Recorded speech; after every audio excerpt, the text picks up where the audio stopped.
with the first question, that is distinguish between speed and velocity. Speed क्या होता है, velocity क्या होता है. अब बच्चों स्पीड क्या होता है, स्पीड का आपको फॉर्मूला पता है. अगर आप डिस्टिंग्विश करने के लिए आपको बोलना है ना, तो आप इसको इस तरह से करेंगे, इस तरह से एक तरफ लिख लेंगे स्पीड, एक तरफ लिखेंगे वेलोसिटी. नंबर 1, स्पीड जो होती है वो होती है scalar quantity. Scalar Q means हो गया स्केलर क्वांटिटी. एंड जो v होता है वेलोसिटी, वेलोसिटी में हम डायरेक्शन की बात करते हैं ना, तो ये हो गई वेक्टर क्वांटिटी. अब इसको याद करने का तरीका बड़ा अच्छा है. s से हो गया स्केलर एंड v से हो गया vector. Let me solve this on a page. ये देखिए यहाँ पे हम लिखते हैं स्पीड एंड ये हो गया वेलोसिटी. अब नंबर 1 पॉइंट डिस्टिंग्विश करेंगे. वैसे तो आप डेफिनेशंस के साथ भी स्टार्ट कर सकते हैं इसको, बट अगर आपको डेफिनेशंस ना करके कुछ एक्स्ट्रा पॉइंट्स भी चाहिए तो लिखिए स्पीड एस से स्केलर, स्केलर भी जो है वो एस से. स्पीड हो गया स्केलर क्वांटिटी, वी से वेक्टर, वी से वेलोसिटी, ये हो गया वेक्टर क्वांटिटी. वेक्टर क्वांटिटी क्यों बोलते हैं वेलोसिटी को, क्योंकि इसमें डायरेक्शन इंक्लूड कर देते हैं.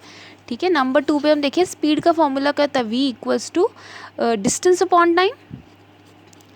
तो ये आपको पता ही है कि स्पीड किससे लिखते हैं, v से लिखते हैं, और डिस्टेंस किससे लिखते हैं, s से लिखते हैं. ठीक है.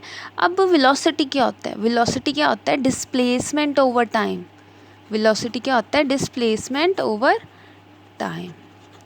क्लियर. और वेलोसिटी का आपको फॉर्मूला ऑलरेडी हमने करा हुआ है. पेज नंबर कौन से पे, पेज नंबर 101 पे. v equals to U plus V upon T. v equals to U plus V upon 2.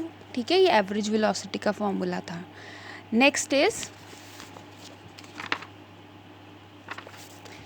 Next third point पे हम लिख देंगे इनकी डेफिनेशन. स्पीड क्या होती है, rate of change of distance. और नंबर 3 पे जो पॉइंट लिखेंगे वेलोसिटी के केस में क्या लिखेंगे, rate of change of displacement. Yes, यही वर्ड. यहाँ डिस्टेंस आएगा, यहाँ पे आएगा डिस्प्लेसमेंट. इसके अलावा कोई और पॉइंट नहीं है. बेटा नेक्स्ट क्वेश्चन है आपके पास, under what condition is the magnitude of average velocity. किन कंडीशंस में जो एवरेज वेलोसिटी है वो इक्वल होगी एवरेज स्पीड के. किस कंडीशन पे जाके एवरेज वेलोसिटी है जो वो इक्वल हो जाएगी एवरेज स्पीड के. तो बच्चों इसके लिए आपको सिर्फ ये लिखना है कि नंबर 2 का आंसर क्या होगा, एवरेज वेलोसिटी इक्वल हो जाएगी एवरेज स्पीड के.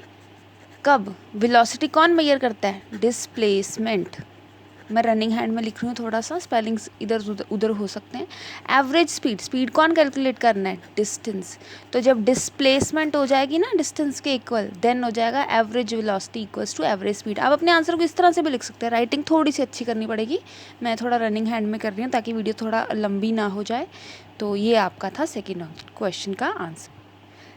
अब बच्चों third question, what does the odometer of an automobile measure. Odometer क्या होता है भाई, ऑडोमीटर एक तरह का रीडिंग मीटर होता है जो आपके एक्टिवास, स्कूटर्स और बाइक्स, गाड़ियों के आगे लगा होता है, जिसमें हमें ये पता लगता है कि जो गाड़ी है वो कितना किलोमीटर चल चुकी है. अगर आपने देखा होगा कई बार ना ओल्ड हम बाय करते हैं व्हीकल्स को, तो उसमें जो रीडिंग होती है उससे पता लग जाता है कि गाड़ी कितना चली हुई है. तो जो ऑडोमीटर होता है वो क्या मेजर करता है, डिस्टेंस ट्रेवल्ड. Distance travelled. तो इसका वन वर्ड ही आंसर है. ठीक है. एमसीक्यूज में भी आ सकता है. अब नेक्स्ट आएगा, what does the path of an object look like when it is in uniform motion.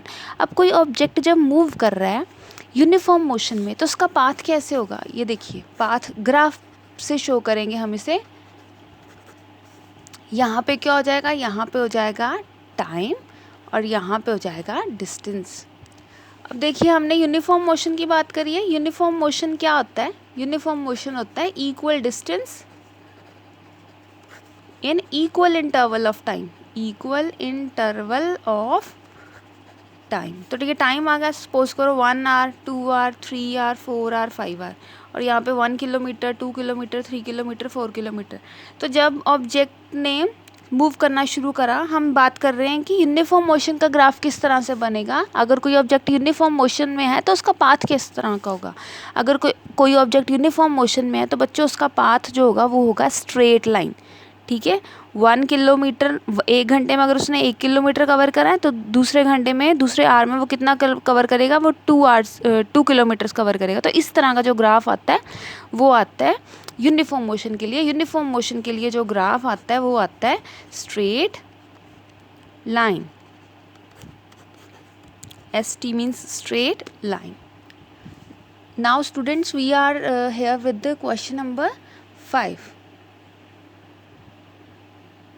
Question number 5 क्या कह रहा है आपको, ड्यूरिंग एन एक्सपेरिमेंट, एक एक्सपेरिमेंट करते समय a signal Saint from a spaceship reach the ground station in 5 minutes. 5 minute का time लगा। क्वेश्चन ये 5 है।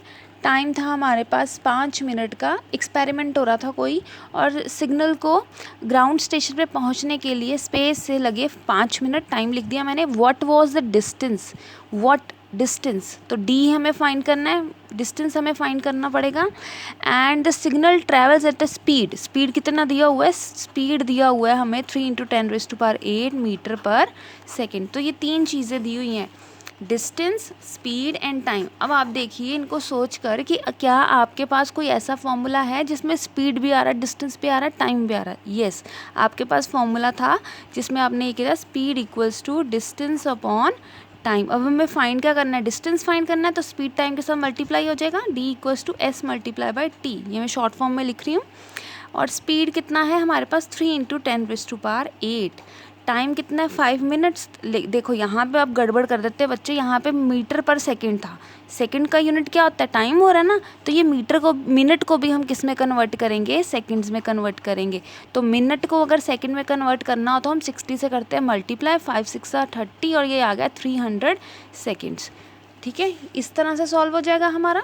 अब हम क्या करेंगे, 3 × कॉम्प्लेक्स नहीं करना, टर्म्स को 3 कर दिया और ये 100 कर दिया, ऐसे हो जाएगा ना। 3 को 100 से, ये मैंने ब्रेक कर दिया अब टर्म्स को। अब देखिए इजी करने के लिए कहाँ मल्टीप्लाई करते रहेंगे, तो ये 10⁻² आ सकता है, इसको ऐसे भी लिख सकते हैं। जिनका मैथ्स अच्छा है वो उनको पता है।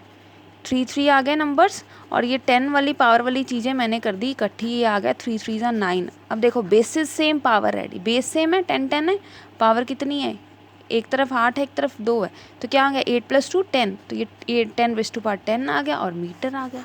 तो ये आपका आंसर हो गया। मीटर क्यों